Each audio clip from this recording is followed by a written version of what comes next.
I had somewhere to go with some friends, so I was just like, I'll see you later kind of thing, you know. So then, you know, like, I went to where I was going with my friends, and I actually told one of my friends, you know, like, about him. You know, I just think, like, he's some nice guy. He had on a shirt about Jesus, and I was like, oh my goodness, like, this might be, you know, somebody that I could eventually, you know, like, become whatever with.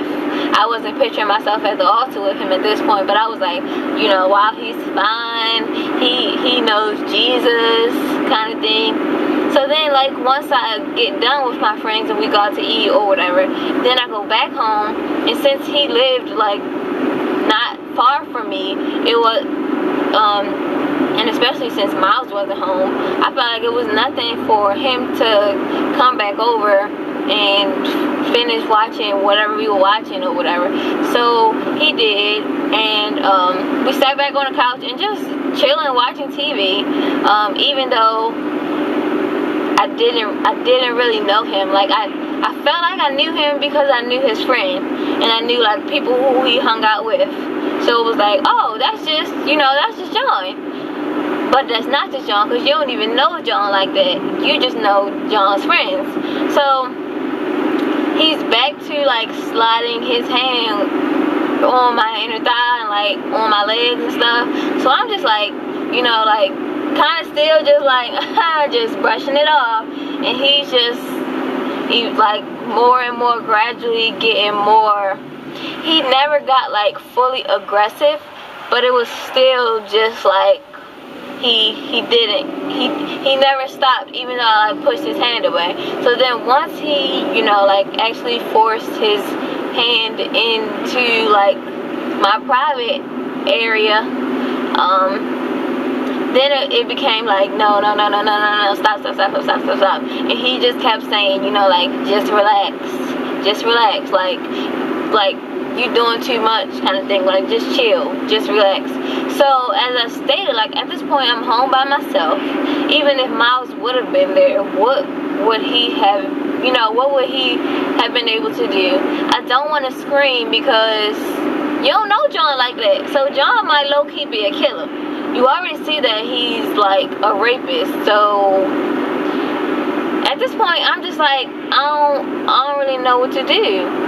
So he has his hand, like, in my private area, and then somehow he puts me on the floor. So I don't really remember, because like, right after it happened, I kind of, like, made myself just don't think about it, just, you know, kind of get it out your mind kind of thing, which I'll kind of talk about later.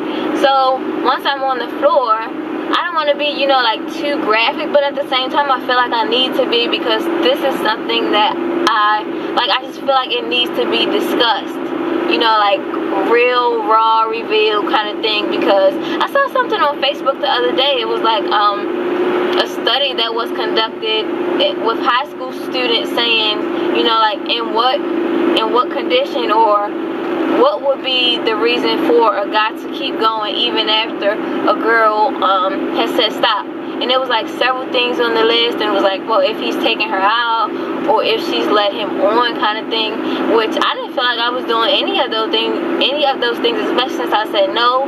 I said stop. You know, he's just like, just relax. That's all I remember him saying, is just relax. And I just was asking, like, why are you doing this? Like, why would you do this? And I was crying, and he was like, I'm just sexually frustrated. At this point, I'm just like, wow, like, it's no point in me trying to fight this guy. I'm 5'2", so he's, like, you know, like I said, I don't want to give away his identity, but he's very, you know, he's bigger than me. So me trying to fight him off, I just felt like, just let him do whatever he wants to do. At this point, it's kind of your fault, because you did let him in, and you don't really know him like that. So that was what I was thinking in the moment. So yeah, like, he did whatever he wanted to do. I'm just laying there crying, until he decided that he was done, until he decided that he was done. So he didn't even leave right afterwards. He just sat back on the couch like, you didn't just rape me. So I went upstairs actually, and I was like calling this guy somebody who I trusted, and you know, like, he didn't answer. So it was just like, I can't believe that this just happened. I was just staring at myself in the mirror. I was like, wow, like, it was just like so bad. I just felt so worthless and dirty, and just, I don't even know. But like the weeks after that, and the few months after that, I just remember like being so depressed and feeling like, what did I get myself into? And it just led me